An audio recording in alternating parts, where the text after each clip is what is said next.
All right, folks, welcome into another great episode of I've Got a Theory. I'm your host, Henish. I'm joined again by past guest and friend Jason Sisneros. Jason, welcome on. Good to see you, brother. Loving your show. Jason is a well-known entrepreneur, helps other entrepreneurs, has a lot of businesses going on, and he's the guy to talk to when you're ready to take it to the next level. Is that right? That's right. Yep, absolutely. Well, so today, the level we're talking about is the crap show that is Afghanistan right now. And how do we take them to another level? And it's interesting because, the more I've read the history on this stuff, and you see what's available to us in the information world about how much we were involved in Afghanistan in the late 70s and 80s. One, to create the Taliban itself as the United States through our intelligence agencies, to fund them for stability reasons, for political reasons, for geopolitical control, to subvert the Soviets because they're spreading communism and that was our enemies during the Cold War times. And so we created this group of ragtag, soldiers and said, hey, fight for your independence from communism and tyranny, and we'll deliver democracy to you on a platter, right? So that was kind of the goal back in the 80s. And after that happened, the Taliban ruled for a solid 20 years, right? 1991 until 2001, until we came through with, which one is this one called, the Afghanistan one? Is it Enduring Freedom or is it the other one? I think it was Enduring Freedom. I think you're right. I can't remember if that was Iraq or not, because both of these were kind of well known now as blunders, right, on the largest scale of invading these countries. And most people agree, right? You take the polls, most Americans do agree that invading Iraq was a bad idea, right? And getting messed up in Afghanistan was probably a bad idea. And I don't know if we helped people, right? And so now we got 20 years of Afghanistan rule, and then we have 20 years of US rule effectively, right? And then within less than a month, it's back to Taliban. Right. And, it was Enduring Freedom. Began October 2001, and in response to the September 11th attacks. Which was an odd thing too, because literally no one that was involved in the September 11th attacks was from Afghanistan. Look, this all starts, from the foundation that the governments, which are supposed to be reflections here in America. I won't speak for other countries, but here in America, right? Our form of government is a democratic republic, and that means that the government is supposed to be a group of citizens that goes and sacrifices and serves their country, sets no laws against themselves, and then goes back to private life. Yeah, that's what's supposed to happen. Right? What's happening though? What we've allowed to happen is a metastasization of an elite that never leaves that office. We've allowed them to set up rules that they never go back to private life. Therefore, you see things like right now with COVID, that they're mandating for private industry how to behave and whether to require vaccinations or whatever you think about that. That's not the point. The point is that the members of Congress are exempt from their own rules for private industry, right? They're exempt. And I could go through 50 different laws that you and I have to observe as private citizens, but they don't. Insider trading on Walmart or on Wall Street, right? Same thing. Yeah, they make their own rules, and that never gets any scrutiny, and it rarely gets any media coverage too. By the way, the people that you've elected are doing these things, and we kind of see that coming to a front here in California with the recall of Governor Newsom. Mm-hmm. Right? You've been following this, and he did a bunch of stuff that is probably typical of politicians at that state, which is basically, hey, I'm better than you. The rules don't really apply. Oh, I'm going to lock down the state because of COVID. But meanwhile, I'm going to have a fancy dinner for me and all my rich friends, so I can raise some money for my political campaigns. Right? Yeah, it's let them eat cake. It's Madame Tussauds, right? It's let them eat cake, because them are us and we are below them, and we need to do as they say but not as they do. Right. And it's really a kick in the nuts when you're like, I thought you're supposed to be representing of us, but you're acting like you're a king and you don't have the same rules. And it took me way too long to figure out why all the restaurants near my house had the French Laundry written on their outdoor patio spaces. And I was like, oh, obviously it's for the Newsom thing. And so since he's exempt, every place is just called the French Laundry is now exempt from. But anyways, let's get back to my theory, right? My theory is that we can't solve these religious based war conflict issues where they're saying that's a religious right for them to do this or their God is encouraging them to do this until we get past that. I've identified publicly as a post religion believer. I believe in religion. I think it's relevant. For me personally, I've gone beyond it and I feel like I understand the humanistic nature and the morals and the values of most religions. And I live to that, but I don't like to follow people's prescribed rules based on whatever they believe happened historically. Mm.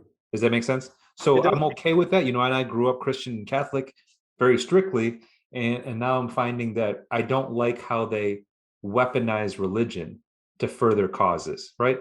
If you want to use religion because it makes you feel good, it gives you a spiritual connection, it helps create meaning in your life, it provides love in your life, those are great reasons.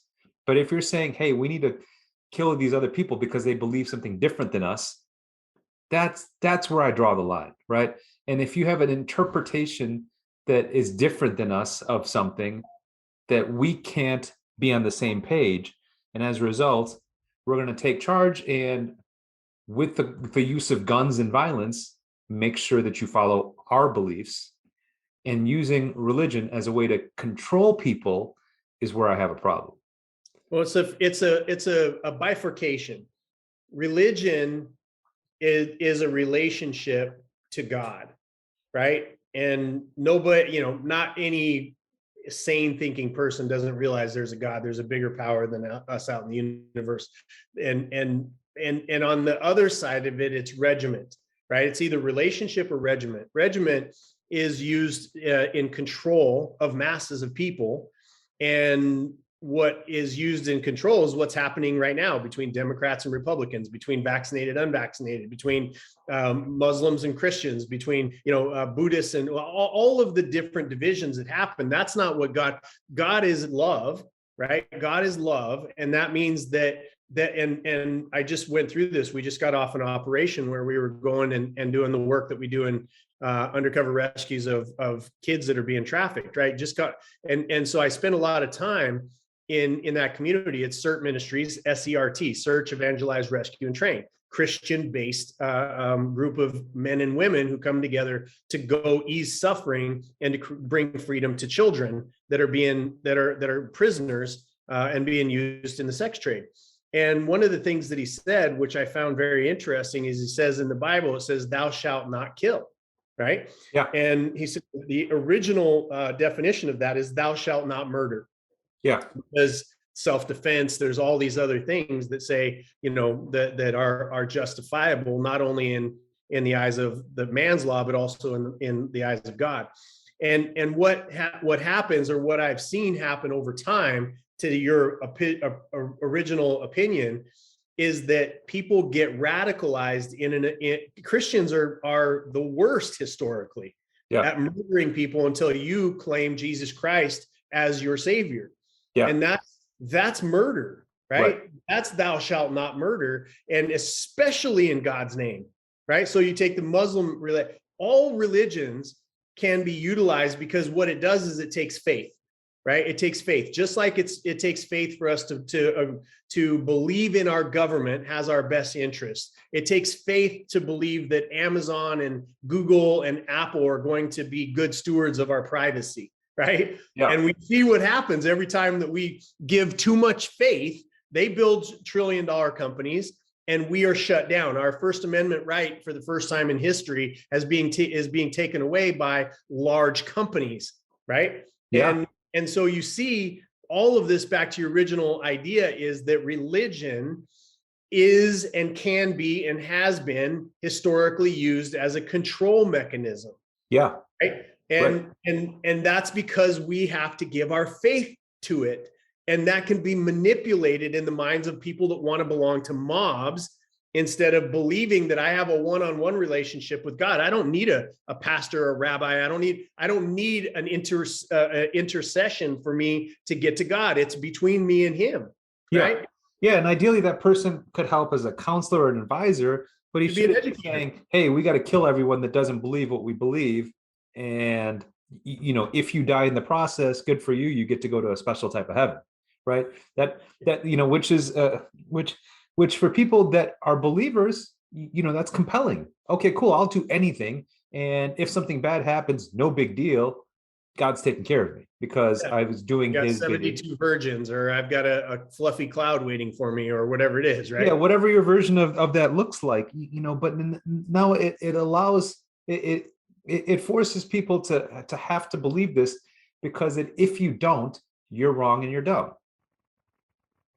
You're wrong and you're dumb. I believe this. I'm willing to give my life for it. And it must be true if I'm willing to give my life for it. So everyone else must be wrong and dumb. Yeah. Now, and I'm willing to give my life, in Jesus's name, in saving and rescuing, right? In doing what I believe God's love is meant to do. It's a sacrificial love. It's a love that says, I'm not going to go murder somebody, but you know what? In defense of the defenseless children, the domestic violence world, starvation, attacks on anybody's freedom. I'm a tool or an extension of God's love, which means I will lay down my life for my brother, my sister, in defense of their ability to be able to survive from a totalitarian regime, or to save them from murder. I'm willing to lay down my life in Jesus's name, and I believe that is a representation of God's love.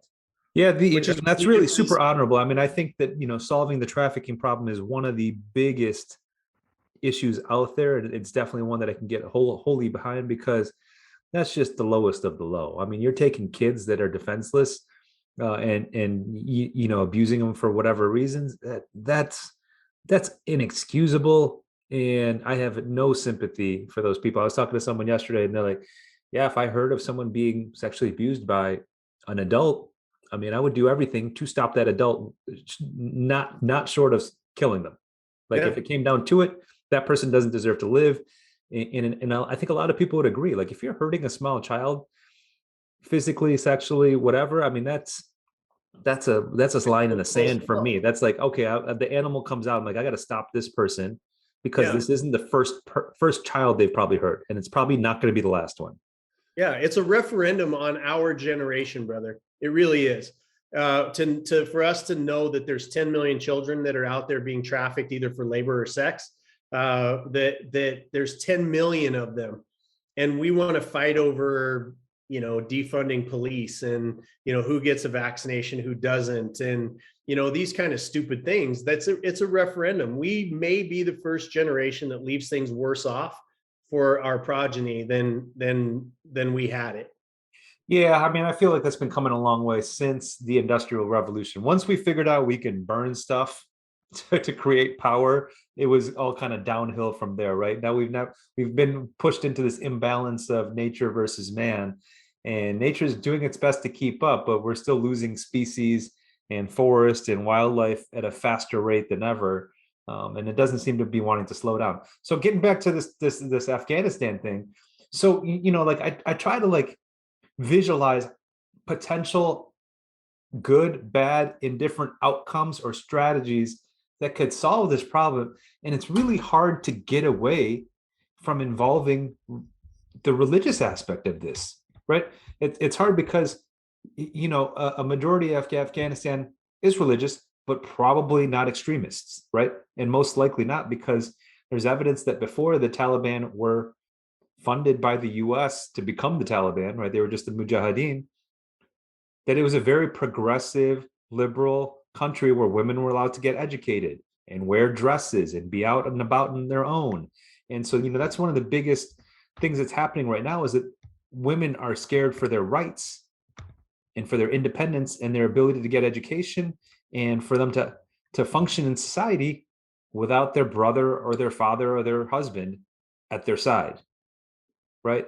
And so now we get this part where it says, nope, that's unacceptable. And for whatever reason, our God says that women need to be covered up and stay at home and Control. I mean, escorted by family members at all times. yeah, it's control. Yeah. It's legitimately control. And what we've seen, like here in the United States, is that when you feel powerless as an individual, a democratic republic is supposed to hold the rights of the individual above the rights of the mob, right? Yeah. The opinion, right?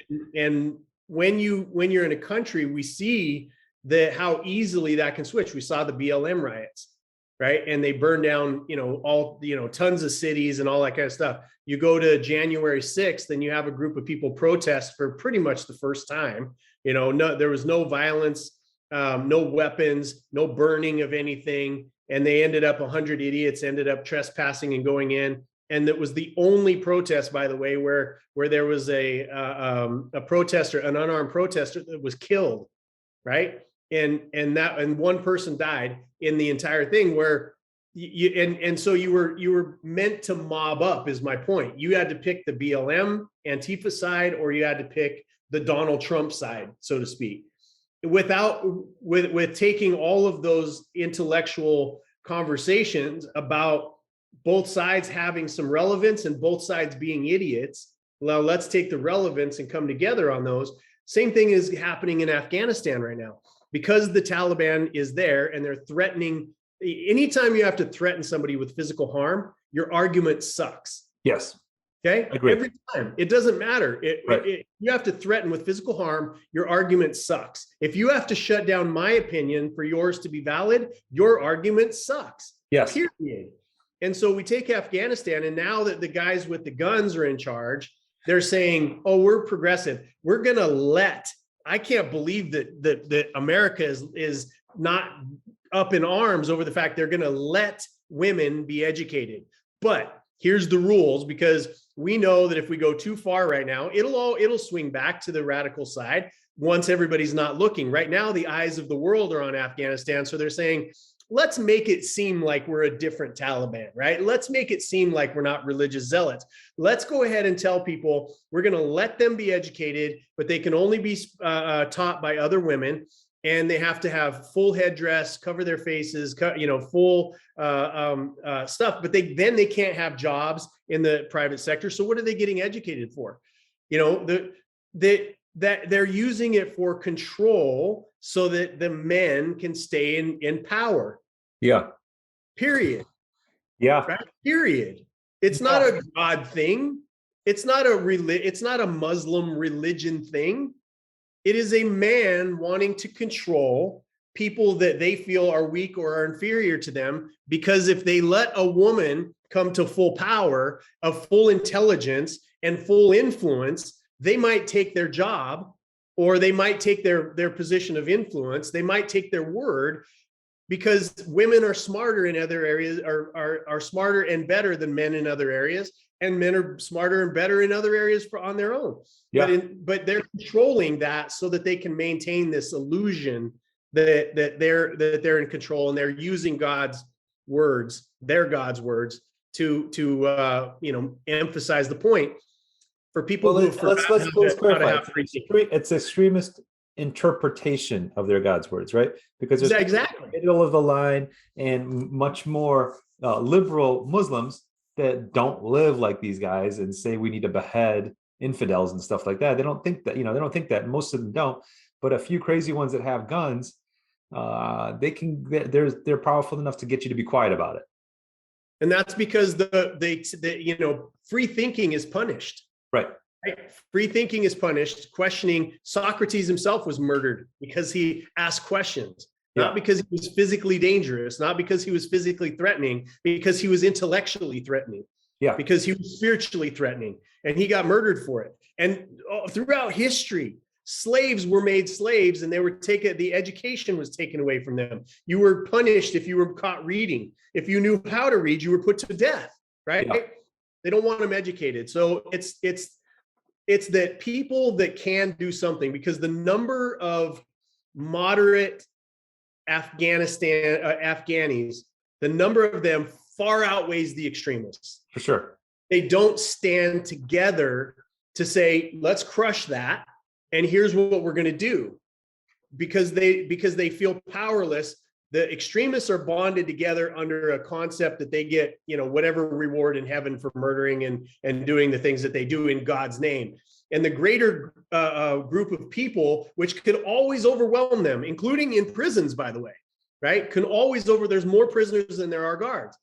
But they get beat down to a place where they can't think for themselves, where critical thought, and they just kind of follow the crowd. And that's where humanity needs to really switch up, is to understand we are in power, they are not. So now the question is like, how does this play out? What does the next 1 year, 5 year, 10 years look like for Afghanistan in its current status quo?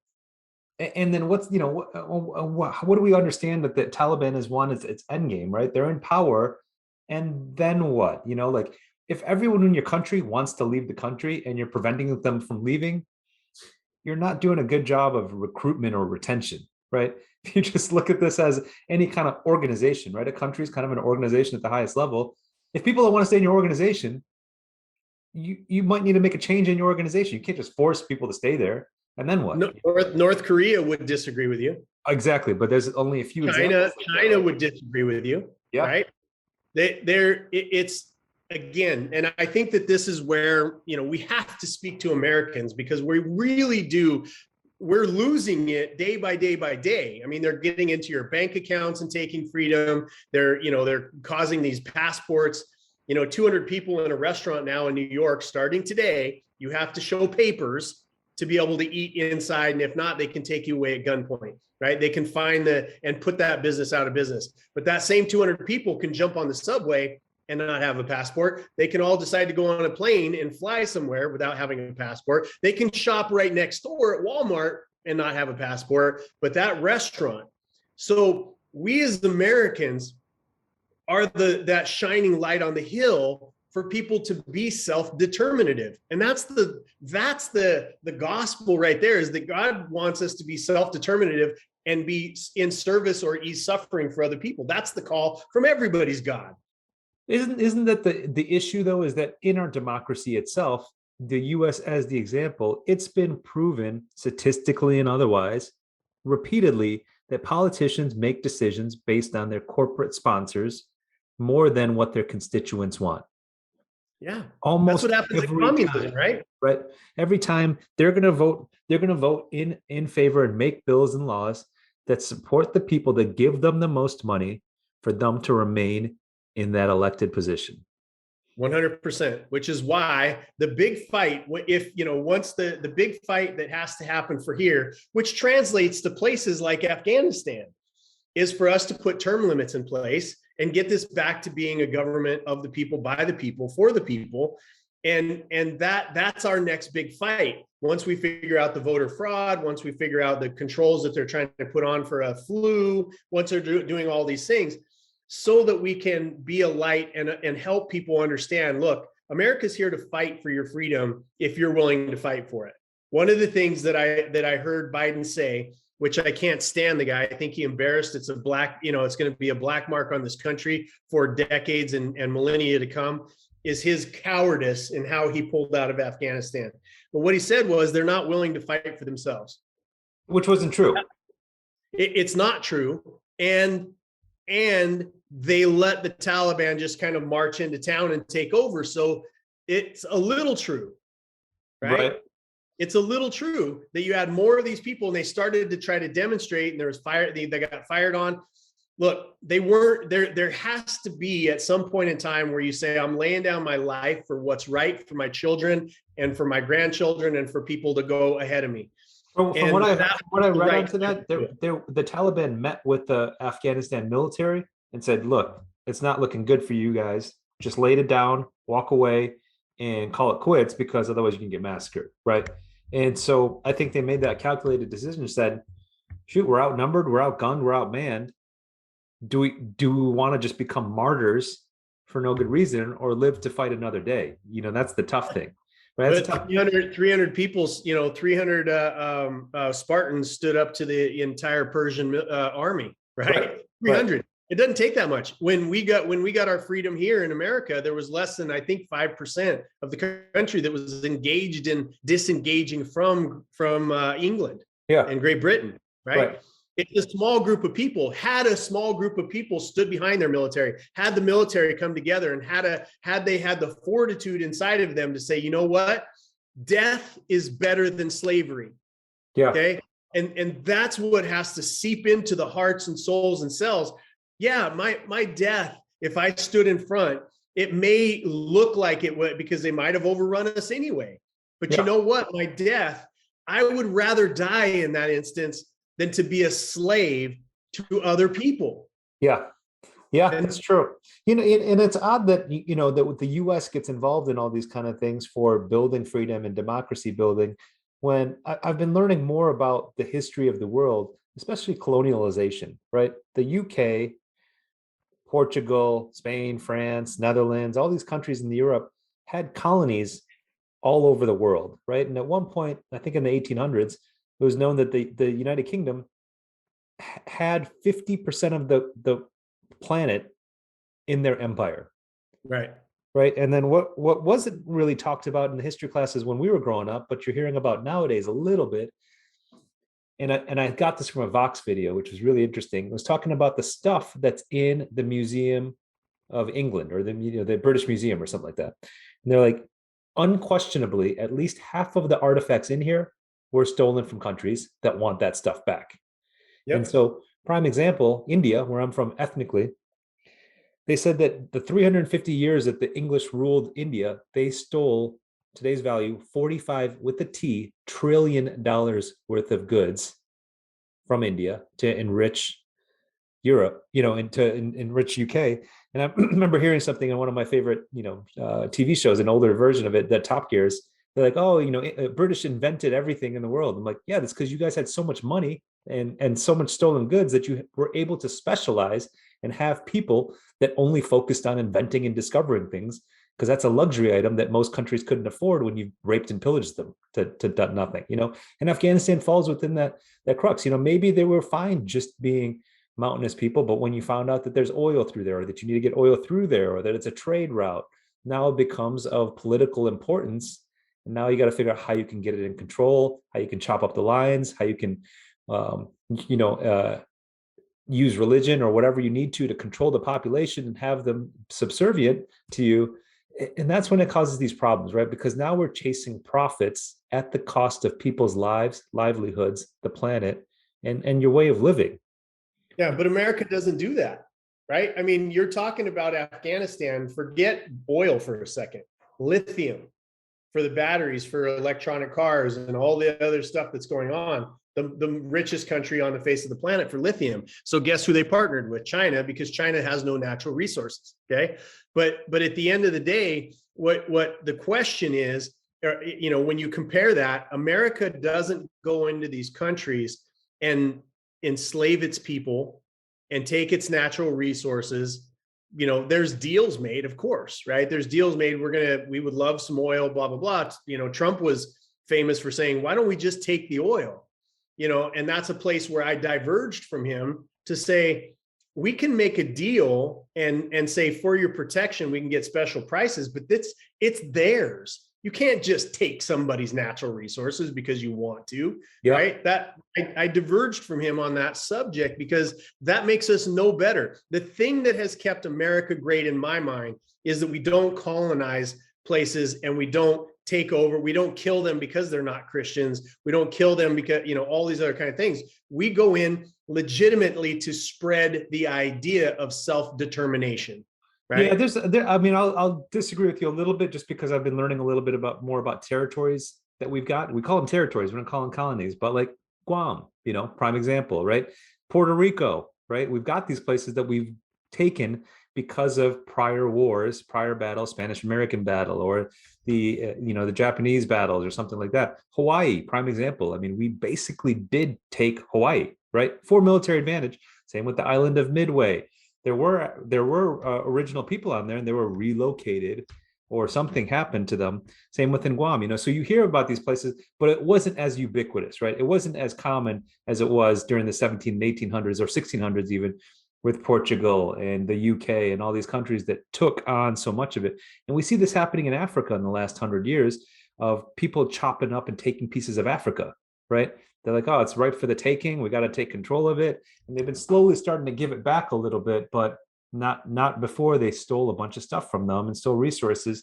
So, I mean, I wouldn't put us on the high horse just yet because we do it, but we do it with a different spin on it. And then they kind of put a facade on it that, oh, it's to help the people, it's to spread democracy, it's because they were backwards people or whatever. It's the same thing that happened less than 100 years ago in the United States with our manifest destiny going west and eradicating native peoples in America, right? We effectively did that. You're right. You're Yeah. right.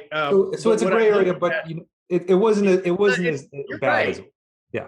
Yeah, you're right. But I look at it and I say, okay, what has it evolved into? Because I think that America is guilty of many sins. Slavery is a huge one, right? Yeah. And then what we did to the Native Americans, and like, so you're right in those instances. What I look at is now when you look at Guam, right? It's very successful. They get a vote. They're free people. They're, that now would they rather have America gone? I don't know the answer to that, right? Puerto Rico, like these places, Puerto Rico under Puerto Ricans' own rule just gets worse and worse and worse because they're a bunch of scumbags There's a lot of corruption there still. Yeah, there's still a lot of corruption. Yeah. So, so are people better off now when we go in and what is Afghanistan? Did they have 20 really great years to be able to do things that they wouldn't have been able to do had we not been there? Maybe that's me justifying because I'm an American, right? And because I do believe in self-determination. Some people maybe just like to be ruled. I can't imagine being in a body that has a cell of me that would rather trade in my self-determination for the comfort of knowing that a government's going to take care of me, that my destiny, my family's destiny is in the hands of somebody else. I feel like it's kind of an 80-20 type thing. I get what you're saying because I'm the same way, but I try to project my biases into other people. And I think some people are okay with it. Hey, tell me where to go, tell me where to be, tell me what to do, and I'll be okay with that. And there's a certain percentage of the population that's okay with that. They accept it unless they're compelled that, oh, you're missing out and you need these other things, which may or may not be the case. But it does take that, maybe it's an 80-20 rule. Maybe 20% of us that are the independent free thinkers have to kind of look out for the other people and say, hey, they're not going to speak up for themselves. That's our job.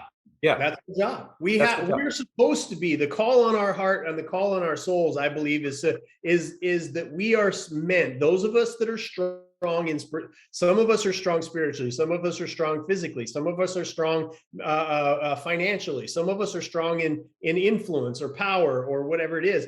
Our job, where it's incumbent upon us, no matter what God you think is out there, it's incumbent upon us to be able to shield those from those dangers that would take advantage of them. The abuse, anything. Any of that stuff, we've got to look out for the people because some people won't speak up for themselves, right? The same way you're looking out for kids that don't know how to speak up for themselves or they're too scared. We got to do the same thing for people that don't have the bandwidth or the energy, and they're just like, yeah, just tell me what to do and I'll fall in line, which is fine for a good chunk of people. But then the rest of us have to say, hey, you're abusing that person. He doesn't know it, but you got to take better care of him.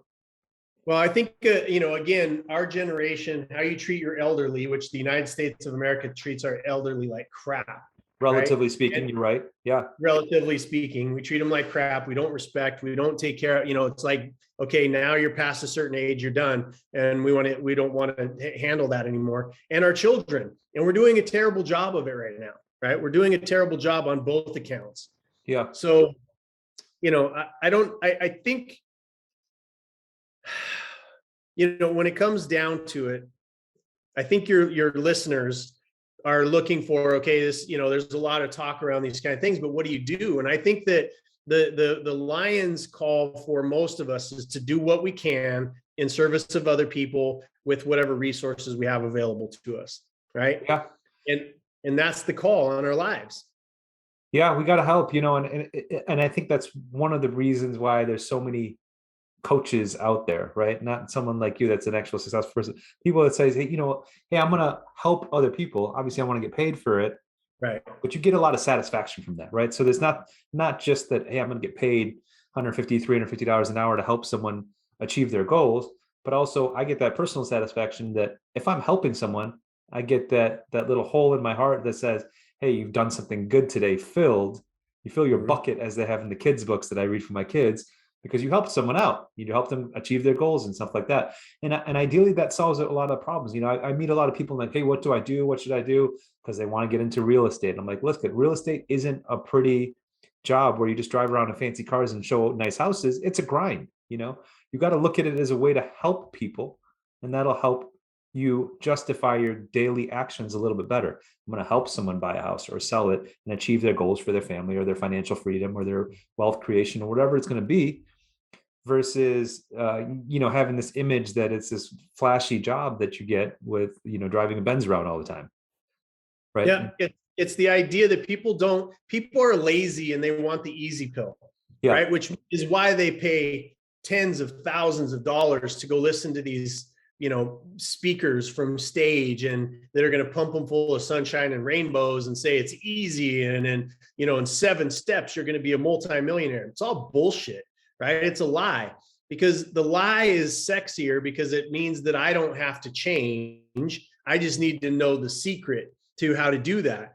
For anybody to be successful, it's about 2 things. It's about trajectory, and it's about your foundation. And I've gone back and forth with marketing expert after marketing expert after marketing expert about the things that my company does, Anton J Global, right? Which is helping these companies. And our motto is help good people make more money, get more time so they can do more good. That's why we exist. I don't need it. I sold my companies, back in 2019, and I could go anywhere, do anything, could retire, could do whatever I wanted to do. But I decided to stay in the fight for other people, so that they can do more good, because we need resources. If you're going to rescue kids, it takes money. Yeah. If you're going to do these things. So your trajectory of a culture is determinative by the people and the culture itself. So if we're going to serve, right, if we're going to turn this culture around, it's one person at a time going, oh, you know what? I watched this show and I'm going to connect with him. And we don't have to believe all the same things. You and I are friends, and we wildly believe different things in different areas. Right. We don't have to. Hey, Jason, let me ask you this, because I know you're dealing with this, and I've done a fair amount of research on the human trafficking. Mm-hmm. You're helping the victims out. What's being done to stop the demand for children? Yeah. So I work, obviously there's not very many people that do the undercover work that I do that are on, that have their face all over the place. That's caused things. I mean, lots of death threats, as you know, and having to have security around my kids and my family, Really? Okay. So hold on a second. So are you getting veiled death threats? No, straight up. It's clandestine. Yeah. Straight up, videos of people getting their heads chopped off, going to you're next, those kind of threats. Wow. So you're kind of unraveling layers of things, of people with power. Of course. Yeah. People with power, or people that are monetarily tied to it. It's the fastest growing crime on the face of the planet. You and I walking down the street with an 8-ball of cocaine in our hands, the cocaine's gone, and now we have to go buy it again. A child you can sell over and over and over again, right? And the penalties against it. I want to address your original point because it's important. But the penalty for us having an 8-ball of coke in our pocket, we're going to do more time for the 8-ball of coke than we would if we were selling a child, right? Because the laws aren't in place to be able to punish these people and make it a deterrative penalty. So I'm working on multiple fronts. You talk about prevention, letting our kids know that this is not your God, right? This screen that you have is not your God, that you have worth as a person. So that's prevention. Educating the kids, educating the parents that, you know what, if your kid has one of these and you're not monitoring it, I guarantee you that they have been contacted by either a trafficker or a pedophile at some point already through the apps that you're not paying attention to because you're using this as a babysitter. Right. And so the preventative stuff that's happening now, the rescue is when there's been an incursion or somebody's, been taken, and that we have to go free them. And then you have aftercare, right? And that aftercare is taking somebody, there's a lot of people raising money out there in the world to say, we take trafficking people, we're after care, blah, blah, blah, blah, blah. But then they put things like can't be addicted to drugs, can't have sexual transmitted diseases, can't have mental issues, can't be pregnant, right? You take all of these things and you go, well, then you've just X'd out 99% of all the trafficking folks that you say you want to help. You're lying. You're raising money and wanting to look good in the eyes of the public, but you're not actually doing the work. You have to take them as they come, no matter what situation they find themselves in. Well, what about the people that want these children for whatever reasons, whatever exploits? How can you address that need and squelch that? And this all kind of comes back to prime example, the Jeffrey Epstein thing, right? I mean, you hear this, he mysteriously dies in his cell. He seems to be connected to lots of other rich and famous people. How many of them are involved? Like, how deep does this go? It comes down to the deterrative, right? I mean, you have the reason why I can go undercover is because a lot of the people that are buying children are, they look like me, right? That's why I can do undercover work. It's disgusting. And it's powerful people. It's people that have money. It's people that think that the rules don't apply to them. It's, on and on and on. But you have the penalty phase, right? Which is the fourth thing that I was talking about, addresses what you're talking about. We have been able to shame an entire generation out of smoking cigarettes. And we can't shame them out of having sex with kids, right? So the deterrative thing, HB 2889 in Arizona, right? The people rose up and said, we need our government to represent us and say, no trafficking, no pedophilia, no child sex pornography, right? And they did. They passed the bill 51-1. I don't know who that one person is that would vote against it, but life sentences, mandatory life sentences for those people that get caught in one of those three areas, right? Oh, yeah, that's helpful. Is that nationwide or was that for a state, you said? I'm sorry, that was Arizona. Arizona, got it. Yeah, and Leo Benassi, a hero to me. Like, he's a hero. He put that bill out and they got it passed. So yeah, I mean, that seems like low hanging fruit, right? Just get that done. Like, stop messing around with renaming bridges and shit. That's not useful. At the end, and stop with this divisive bullshit and come together around the idea that our children are important. Right. Come together around the idea that we're here as adults, not to ignore them and to say, well, let me wait long enough to see is that a Republican issue or is that a Democrat issue? Because that's going to determine whether I support it or not. Which is so annoying. It's a good old fashioned divide and conquer, which hurts. I had this conversation with my doctor this morning. They're like, oh, school lunch programs, they say they're nutritious. I'm like, dude, they're the worst. I see the lunches and I won't let my kids eat there because it's like pizza on Monday, burgers on Tuesday, hot dogs on Wednesday. I'm like, that's not healthy food. I don't know what definition of healthy food is, but I know that those things don't fit into any category of healthy food.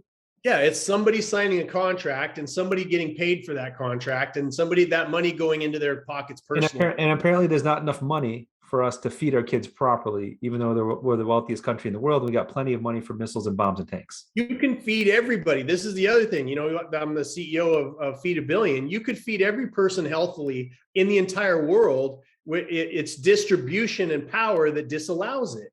Yeah. Right. So going back, just to kind of wrap up that with a bow, is that with two action items, term limits and increased penalties for trafficking. With those two things, you fundamentally transform this country back into a democratic republic that is hell-bent on protecting its children. Yeah, I agree with that. The term limits should be for any position, right? It's not like, oh, it could be a council member for 8 years, and then you could be the mayor for 8 years, and then you could be the governor for 8 years, and then you could be a congressman for 8 years, and that's your whole 50-year career. There you go. But yeah, it should be you did your 8 years, and now go back and get a real job. That's it. You're not elected. That's it. Look, it was built in. It was built into the concept. That's why George Washington didn't serve 72 terms. Yeah, he didn't want to either. I think his spirit, every person that's in that role, I think his heart was, I'm doing the best job, I should stay. You know what I mean? Like, what if I give this up and blah, blah. Like, it has to be, in his heart, it had to be of struggle to say, I should just go ahead and stay here and I'm not blah, blah, blah. But at the end of the day, he made the sacrifice to say, I've got to set an example. And our politicians no longer set examples of anything other than being selfish, self-entitled elitists that want to stay in those positions forever because they think they're smarter than we are. Yeah, that's true. And I saw a quote from George Washington just the other day, which was, "A day on my farm is better than any day in the city." Right. Because he loved to be at, Monticello or whatever it was that he lived at. And that really struck to me as I get older is how much I appreciate nature and being outside and outdoors and things like that. And I think you do too, right? I mean, you live someplace where you have access to more of that than I do in SoCal.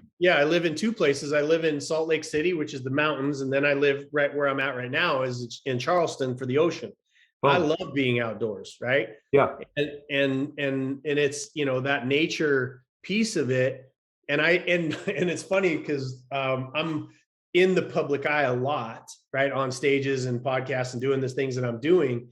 But Emily will tell you that I'm best and at most peace when it's just me and her, right? Yeah. Even just myself, right? It's being in that peace, being able to think and be able to create and be able to have that peace to be left alone, right? Joe Biden just got up on stage and said to everybody, my patience is wearing thin with you people who want to think for yourself, want to know what's in the vaccine, maybe want to wait for it to come down the road, or maybe don't want to get it at all, right? Because I've done my research and I get to make my own decision. He said, my patience is wearing thin. Now what, motherfucker? What are you going to do? Yeah, what you going to do about it? Yeah, force it? You're going to poke us? Yeah, bring that shit on. My doctor mentioned that. She's like, oh, when it was polio, everyone just got poked and you didn't get to ask questions. You just got poked. And I was like, I'm sorry. I don't I've had to travel the Middle East into Africa and all these places, and there's vaccines that had 50 years of stuff. And I was able to read through stuff and then make the choice. Right. Do I want to put that in my body or not? And I did.